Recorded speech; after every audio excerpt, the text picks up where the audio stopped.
Olá a todos que possam estar assistindo, bom dia, boa tarde ou boa noite. Na aula de hoje, a nossa equipe vai trabalhar equilíbrio estático. A gente vai apresentar o assunto, a gente vai experimentar e a gente vai explicar e fazer uma pequena abordagem histórica também. Relembrando alguns conceitos básicos acerca desse tema, nós temos o conceito de força resultante. Por ser uma situação de equilíbrio, tende a ser nula, precisa ser nula, e torque. Esses dois conceitos serão relembrados já já. E é importante também sabermos o que é equilíbrio, já que estamos trabalhando, obviamente, equilíbrio estático. Equilíbrio é a situação em que uma partícula ou um corpo extenso está sujeito a pelo menos uma força resultante nula, de acordo com a primeira lei de Newton. Um corpo em equilíbrio pode tanto estar em repouso quanto em movimento retilíneo uniforme, carinhosamente apelidado de MRU. Centro de gravidade e de massa também são importantes para o assunto, e esses dois conceitos nos levam à estabilidade. Com essa pequena introdução, eu espero que tenha ficado um pouco mais claro sobre o que trabalharemos no assunto de equilíbrio estático. Será visto mais pra frente um experimento e explicações das leis e tudo mais que entra no tema. Eu vou ficando por aqui e espero que essa aula seja útil para vocês. Oi gente, eu tô aqui para explicar um pouco sobre a história do equilíbrio estático e como ele foi sistematizado. Tudo se começou em 5000 a.C., que é o registro mais antigo que temos, do uso da alavanca na região do Antigo Oriente Próximo, que é a região hoje conhecida como Iraque, Irã e os países em volta. Mas se formos olhar na história, todo mundo provavelmente conhece o exemplo mais famoso, que vem de uma das teorias de como foram construídas as pirâmides. E até hoje é um dos grandes mistérios da humanidade, mas uma das grandes teorias é que eles possuem um sistema rudimentar de gangorras e alavancas, o que fazia ser mais fácil levantar os blocos pesados, entre outras teorias, incluindo rampas e água. Da etimologia da palavra também dá para se tirar um pouco. No francês, levier, que é semelhante à palavra em inglês para alavanca, que é lever, significa levantar. E no latim, também pode se tirar aqui. A alavanca lá é chamada de levare, mas isso deriva do adjetivo levis, que significa leve. Então, basicamente, a alavanca seria alguma coisa para levantar de forma mais leve. Em 2087 a.C., nasceu um homem que ficaria famoso por sua frase "dê-me um ponto de apoio e uma alavanca que moveria o mundo". Se chamava Arquimedes. Ele foi muito importante porque ele sistematizou o que é conhecido como torque ou momento, que é basicamente se eu tiver um ponto de apoio aqui, por exemplo, e uma barra que venha até aqui. Quanto mais distante for a força que é aplicada do ponto de apoio, maior o efeito. Do outro lado, mais força é realizada. Mas isso vai ser explicado um pouco mais à frente no trabalho. Arquimedes também criou a lei do empuxo na hidrostática, mas esse não é o foco aqui. Em 1643 nasceu outro que ficaria famoso por uma lenda de uma maçã ter caído na cabeça dele e gerado a lei da gravidade, que é Isaac Newton. E a importância dele, em 1687, ele publicou um livro chamado Matemáticos da Filosofia Natural, que divulgaria pela primeira vez as 3 leis de Newton. Mas a mais importante é a sua primeira para o estudo desse assunto, que diz: todo corpo continua em seu estado de repouso ou de movimento uniforme em uma linha reta, a menos que seja forçado a mudar aquele estado por forças aplicadas sobre ele, que é a tão conhecida lei da inércia. Meus amigos vão fazer um experimento um pouco mais à frente e também explicar mais esses conceitos. Olá, eu me chamo Nicole e hoje eu vou mostrar um experimento bem legal. Ele consiste em usar 2 garfos, o garfo que você tiver em casa, lógico, e um palito, pode ser qualquer palito também. Com esses 2 garfos, vocês vão entrelaçar eles um no outro para que fique bem fixo. E com o palito você vai pegar e tentar colocar no meio desses garfos, de maneira que também fique bem fixa. A partir daí, o resultado é bem legal, como tá agora. Olha só. Ele fica equilibrado, parece que tá flutuando. Agora eu coloquei no copo para mostrar melhor. Ele tá tentando buscar equilíbrio e voilá! Não é magia, é física. Para entender melhor o experimento, precisamos de alguns conceitos. O centro de massa, que é o ponto onde, hipoteticamente, tem-se toda a massa concentrada e que também é equivalente a todas as forças externas atuantes sobre um corpo em questão. Vale ressaltar que o centro de massa ele não é necessariamente o ponto geométrico do objeto. Enquanto ao centro de gravidade, ele é o ponto onde considera-se a aplicação da força gravitacional de todo o corpo, atraída para o centro da Terra, a força peso em questão. Por fim, o equilíbrio é a somatória de todas as forças x, y e z que resultam em zero. E como isso se aplica ao experimento? Bem, cada objeto tem seu centro de massa, como aqui nesse garfo, cujo seu centro vai estar aproximadamente aqui, E quando a gente equilibrar acima desse ponto, ele não pende para nenhum dos lados. Ou seja, está em equilíbrio total. Porém, quando unimos dois corpos, como dois garfos, o ponto de massa ele varia. Através de um simples cálculo, esse ponto vai se encontrar externo aos corpos. Daí vem a função do palito, justamente para encontrar esse centro de massa. Como aqui nesse desenho tem a garrafa, o palito e os garfinhos. Não está muito bem desenhado, mas é o que deu. O centro de massa dele, ele se encontra mais ou menos por aqui, na ponta do palito. Com isso, ao posicionarmos o centro de massa no palito, o sistema fica em equilíbrio e não cai, como a gente viu no experimento anterior. Então, aqui nessa representação, a gente tem o centro de massa, tem-se a atuação da força peso no palito, que é direcionada para baixo, e a força normal, que é o apoio o apoio da garrafa que lança sobre o palito, contrária à força peso, direcionada para cima. Como o sistema está equilibrado, significa dizer que a força resultante é zero. A força resultante é zero, pois a somatória das forças N e P, como você pode ver aqui no cálculo, se anulam. Bom dia, meu nome é Guilherme Gil e eu tô aqui para realizar o experimento de equilibrar uma garrafa d'água com apenas 3 palitos. Para realizar esse experimento, nós vamos precisar de uma garrafa d'água cheia até a metade, já amarrada a uma corda, um peso e os 3 fósforos. Começando o experimento, nós vamos pegar um dos palitos de fósforo e colocá-lo sobre a mesa. Pegamos a garrafa que está amarrada com a corda e penduramos ela no palito, ainda fazendo força no palito para que ele não caia. Depois disso, nós pegamos um peso e colocamos em cima do palito, para deixar isso tudo aqui em equilíbrio, de preferência não com a garrafa balançando. Depois disso, nós pegamos outro palito e colocamos ele na horizontal, de forma que ele fique preso pela força da corda. Depois disso, nós colocamos o último palito entre o palito que está na horizontal e o palito que está na mesa, de forma que ele faça força com o outro palito. Quando a gente tirar o peso, isso tudo aqui vai estar em equilíbrio.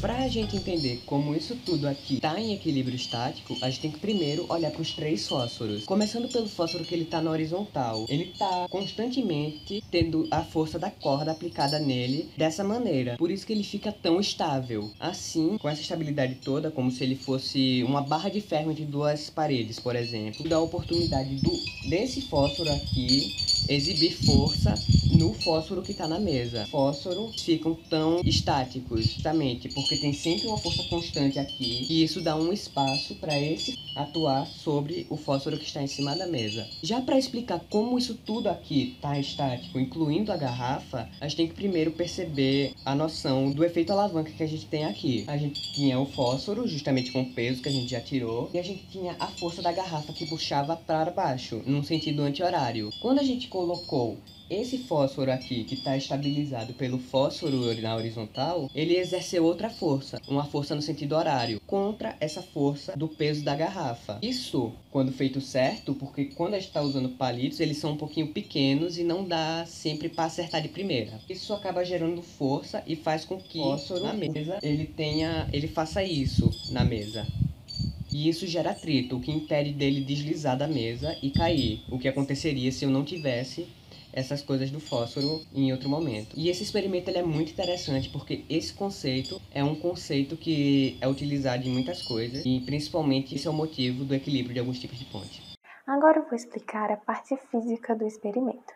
Para podermos entender, vamos começar com os conceitos. Vou começar com o conceito de equilíbrio. Equilíbrio é quando uma partícula ou corpo extenso possui pelo menos uma força resultante nula. E o que isso quer dizer?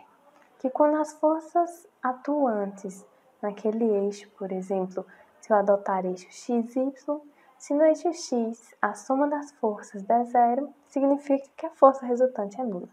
Esse equilíbrio pode ser dividido em dois: equilíbrio estático e dinâmico.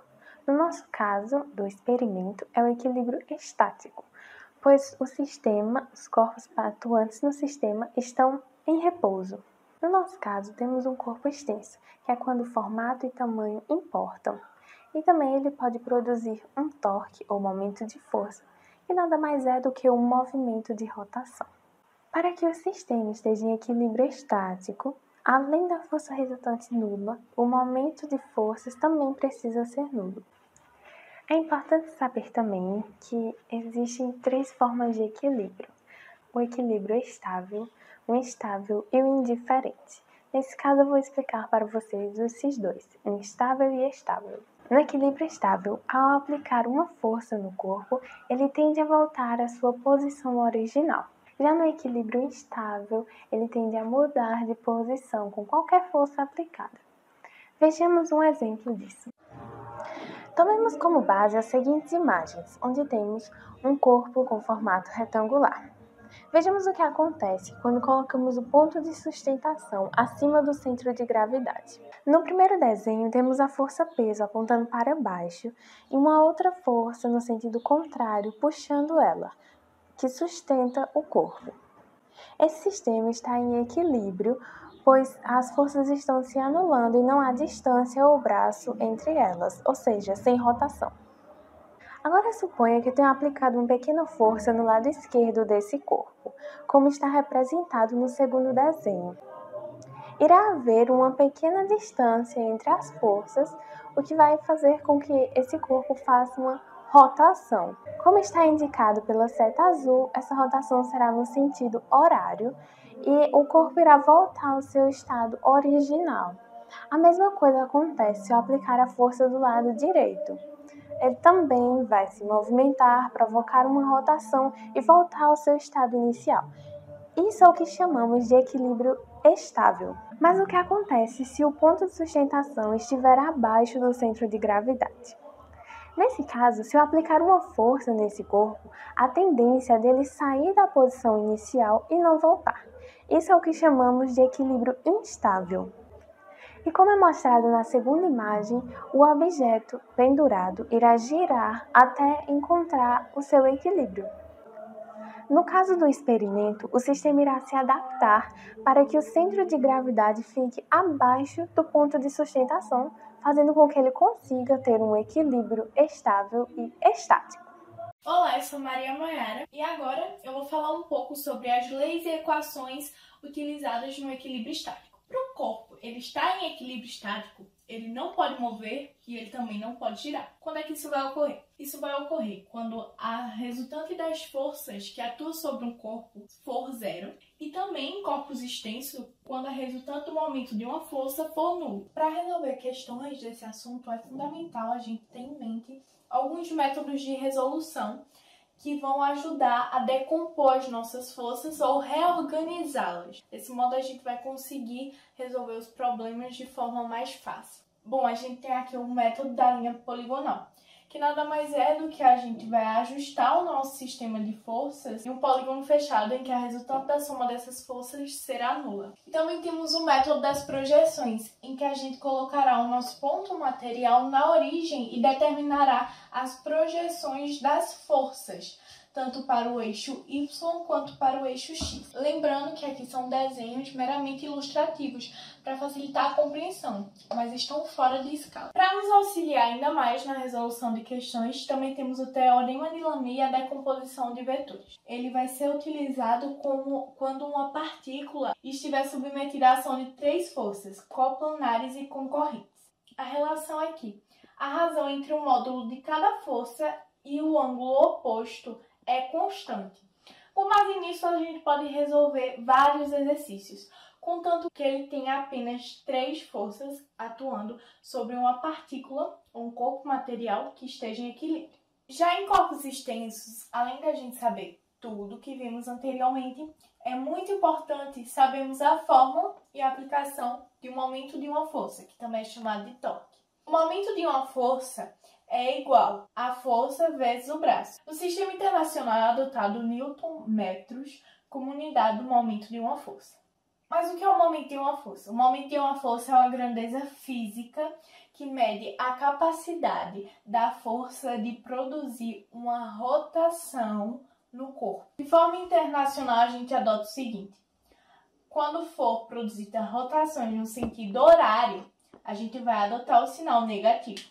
quando for no sentido anti-horário, será adotado o sinal positivo. Outra informação muito importante da gente saber é o momento de uma força resultante, que é a soma dos momentos em torno de um certo polo. O teorema aqui apresentado também é muito importante para a gente entender o equilíbrio estático de corpos extensos. Ele diz que o momento resultante de um ponto determinado é igual à somatória dos momentos das forças componentes desse mesmo ponto. Para o equilíbrio de corpos extensos é necessário a gente ter o equilíbrio de rotação e de translação, diferentemente de uma partícula, que só é necessário o equilíbrio das forças atuantes. Equilíbrio de rotação. Mas o que é isso? Qual o conceito? É o que a gente vai ver agora. Diz respeito à condição de equilíbrio de rotação de um corpo extenso sob a ação de um sistema de força coplanar, ou seja, aquelas forças que estão no mesmo plano, e que a soma algébrica dos momentos escalares de todas as forças em relação a qualquer eixo perpendicular ao plano das forças seja nula. Bom, isso daqui a gente vai entender melhor na prática. Já o equilíbrio de translação diz respeito à condição de equilíbrio de um corpo extenso, em que a resultante das forças externas atuantes nesse corpo é nula. Bom, para essa situação abordada aqui, a gente deve realizar uma média aritmética ponderada da massa de cada partícula, obtendo o posicionamento dos eixos x e y, para dessa forma encontrar o centro de massa. Oi, eu sou a Aniele e eu vim explicar a última experiência por meio de uma questão. Essa questão é da FUVEST, ela diz assim: um vídeo bastante popular na internet mostra um curioso experimento em que a garrafa de água pendurada por uma corda é mantida suspensa por um palito de dente apoiado em uma mesa. O truque só é possível pelo uso de outros palitos, formando um tipo de treliça. A figura direita da foto mostra uma visão lateral do conjunto, destacando duas das forças que atuam sobre o palito 1. Nessa figura, F é a força que o palito 2 exerce sobre o palito 1, aplicando uma distância L do ponto A da borda da mesa. E P é a componente vertical da força que a corda exerce sobre o palito 1, aplicada a uma distância D do ponto A. E θ é o ângulo entre a direção da força F e a vertical. Para que o conjunto se mantenha estático, porém na iminência de rotacionar, a relação entre os módulos de F e P devem ser... Primeiramente, a gente tem que saber que os momentos têm que ser iguais, já que a força está nula. Está dizendo aqui que o conjunto tem que estar estático. Então, antes de mais nada, qual é a fórmula do momento de força? É M igual a F vezes D. Momento de força é igual a força vezes a distância que está do ponto e o início da força, no caso o braço. Ok, agora bora pensar. Qual é a força que está fazendo a garrafa ir para baixo? É a força P. Lembrem que as forças que estão atuando sobre a garrafa têm que estar igual. Então, P tem que ser igual a... Aí você fala qual é a força que está atuando para a garrafa não cair? É a F? Sim, mas nem tanto. Porque assim, a F está inclinada. Então, para anular o P, tem que ser o F de Y, já que um é para cima e outro é para baixo. Então, bora decompor aqui a força F. A gente coloca que essa aqui é a força F, essa é a força F de Y e essa aqui é a força F de X. A gente lembra aqui que tem o ângulo θ. Agora, a gente tem que lembrar da fórmula do F de Y, que é igual a cosseno de ângulo θ igual a F de Y sobre F.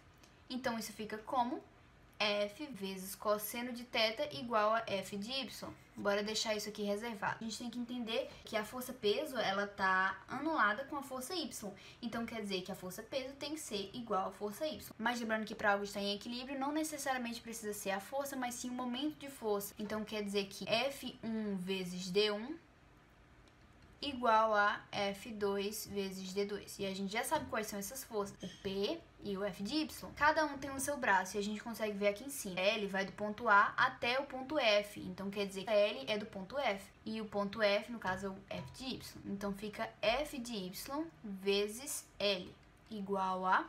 E o D aqui vai do ponto A até o ponto P. Então quer dizer que ele é o braço do ponto P. Então fica P vezes D. A gente já encontrou o nosso FY, que no caso é F vezes cosseno de θ vezes L igual a P vezes D. Ok, a gente basicamente já terminou a questão, porém, deu para perceber aqui, pelas alternativas, que ele isolou o F. Então, bora isolar aqui também. Fica F igual a P vezes D, dividido por cosseno de θ vezes L, porque tudo isso aqui que está multiplicando vai dividindo. Então, qual é a alternativa que tem essa fórmula? Alternativa A. Em conclusão, a estática é o estudo dos sistemas em equilíbrio. Para podermos compreender melhor como funciona o comportamento dinâmico e estático de determinado corpo material, nós utilizamos o estudo das leis de Newton. O equilíbrio se relaciona a pontos materiais e corpos extensos. O ponto material é todo o corpo que tem seu tamanho desprezível em relação à distância. Nesse caso, a única condição para que ocorra o equilíbrio é que a soma de todas as forças, ou seja, a força resultante, seja igual a zero. Já no corpo extenso, nós não podemos desprezar as suas dimensões. Ele possui dois movimentos, o de translação e o de rotação. Para que ele se mantenha em equilíbrio, esses dois movimentos também precisam estar em equilíbrio. O equilíbrio de translação se dá quando a força resultante é igual a zero. O de rotação, por sua vez, necessita de que o momento resultante seja também igual a zero. E é justamente o momento resultante, ou seja, o movimento de rotação, que difere os pontos materiais dos corpos extensos. Tendo isso em mente, podemos concluir que o equilíbrio estático só vai ocorrer quando o objeto estiver em repouso, ou seja, quando a sua resultante e o seu movimento forem nulos. Essa videoaula é parte da disciplina de Física 2, ministrada pelo professor Fernando Araújo. Espero que o conteúdo tenha ficado claro e obrigada por assistir!